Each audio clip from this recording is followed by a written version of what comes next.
Talk's friendly little proletariat uprising. America's first competition talk show. You're in the hub. Good day and welcome to the Hub Internet Show. I'm your host, Joel Aaron, joined this week on the panel by Stephanie, who's the returning Hub champion from last week, Jared, and Rich. And glad to have you on the program this morning. If you want to be a part of the program in the future, especially if you're on the far left, I mean like radical, off the deep end kind of left, the kind of left where they lock you in a nutty slammer and just never want to see you again, if that is you, we need you on the show.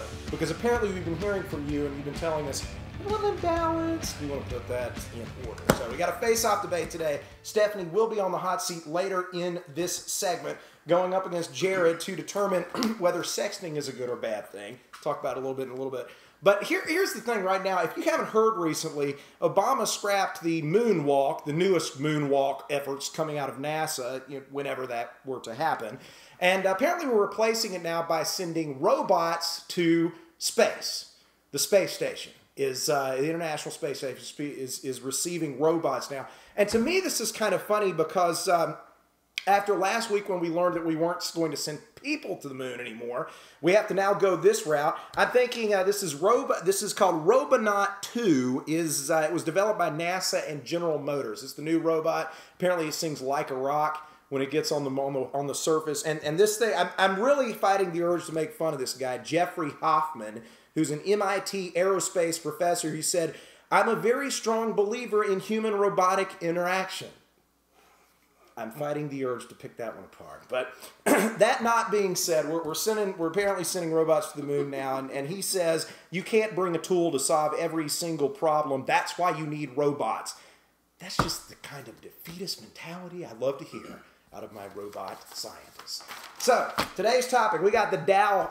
The Dow basically is up. We're trading at 11,000 right now, folks. But the problem is that even though the Dow is up, the trading is not up. The volume is way low. And, I've been applying myself to this and thinking about it. Markets are kind of like marriages in that, you endure the ups and downs of the market, and a couple years in, you purchase some derivatives. And you kind of work your way through it, and then one day when it all goes south, the hubby comes home, the cheating hubby comes home, and he suddenly has to find his way out of a bad market scenario, and he is wide open for his first shovel-ready project, which is digging his own grave. And in my mind, markets are a lot like marriages. So I want to talk about this a little bit because even though we're happy about it, apparently the Dow is up. We're not responding. The people are not responding because people are not investing in the markets right now. So why would we want to worry about that at this point?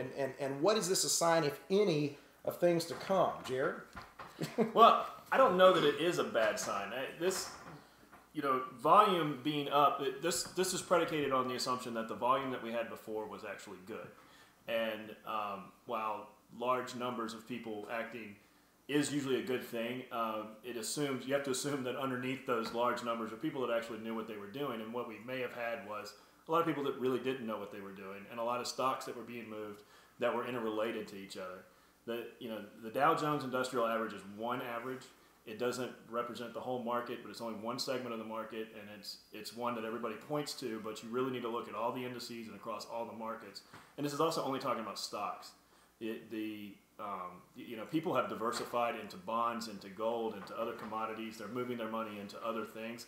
They're not just playing the stock market. And so a step back in volume, while it might be concerning and maybe something that we want to watch, it's probably not as big a deal as these articles want to make it out to be. Well, and some of these technical analysts that look at this kind of thing all day long, like this Frank Gretz character, who's a technical analyst who pinpoints the market levels and the variables and that type of thing, he's saying that he's baffled by this too. Usually volume follows a bull market or contributes to a bull market. This is actually the opposite of what we saw earlier in the decade when we were just raging in a bull market, and even in the late 90s and whatnot. So, what we're seeing now is the antithesis of it. I've got to think, if these guys are worried and can't understand it, heaven help us. Rich? We've got some problems. I mean, real estate is in the tank, and a large part of the volume that helped get us to 11,000 the first time was because of all the excitement around the real estate. Everybody was buying real estate left and right, and they was taking those excess dollars they made in real estate and putting it back in the stock market. Well, now all that real estate money is gone. It's dried up. So whereas the market is back at 11,000, I'm very skeptical about how long it's going to stay there. Yeah, yeah. Are we all going to be standing in bread lines together sooner rather than later? Stephanie? Okay, well, there's a couple of things we're missing here. What happens with Goldman Sachs? They're going to be charged. Well, strangely enough, half of Goldman Sachs actually works for the government. So how many of these big people who are driving the market actually work for Goldman Sachs? So maybe they're investing, driving it up. Oh, and then oil is also down today.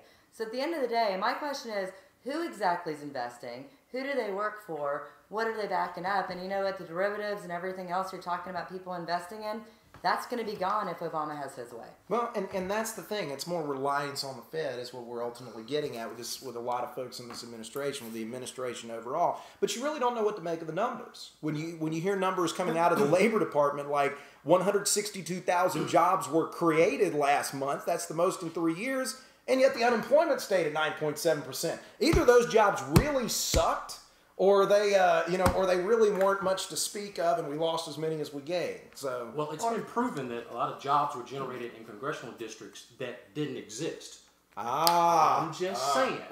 Government work is picking up. It's filling in. It's filling in the slacks. It has to fill in a lot after the health care bill and all the jobs are going to be lost based on that. Amen to that. All right, face-off debate now. We've got Stephanie versus Jared. You can cast your vote at the end of the debate until next Wednesday when we determine whether Stephanie has held on to her seat as she's sitting on the hot seat tonight, or whether Jared has taken her crown. All right, the topic tonight is sexting. Sexting is where minors, I guess you might say, or where folks, majors and minors, people over 18 and under 18, are sending photographs of themselves nude to someone else using their cell phone. This practice is going up and up and up, I guess, as a way to introduce yourself.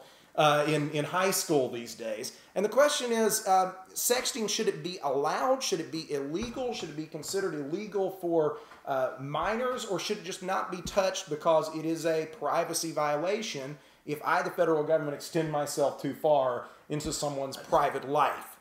Jared, we got 90 seconds on the clock, 45 seconds per person. Jared, you get the first say. Go!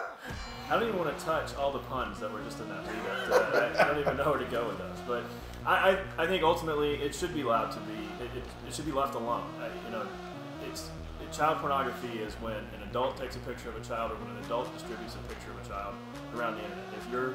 Or around anything, in a magazine or whatever it may be. If you're taking a picture of yourself and freely sending that to somebody else, it might be stupid, but there doesn't need to be a law against it. All right, you should not be slapped on the wrist for sending photos around just because that's how you what you want to do with your phone. Stephanie, 45 seconds to rebut. Go. Okay, but then this leads to the whole issue of statutory rape, everything else. So at what point do you define an adult? And furthermore, so if it's a 13-year-old girl that chooses to send her picture, that's not child pornography. I mean, there's a lot of gray areas in this. Personally, I think the parents need to be a bit more involved. And, at the end of the day, Polaroids existed well before cell phones. We don't know where they all went. So, I think the parents need to get involved, step up to the plate, hold their kids accountable, and then, if necessary, the government can step in. But getting kicked out of school for it, no, maybe just lose yourself. Yeah, maybe the difference was back then, it was harder to conceal because your sexy photo you're waving around in the breeze. Right, so. Not me. All right, Stephanie says no. We should enforce.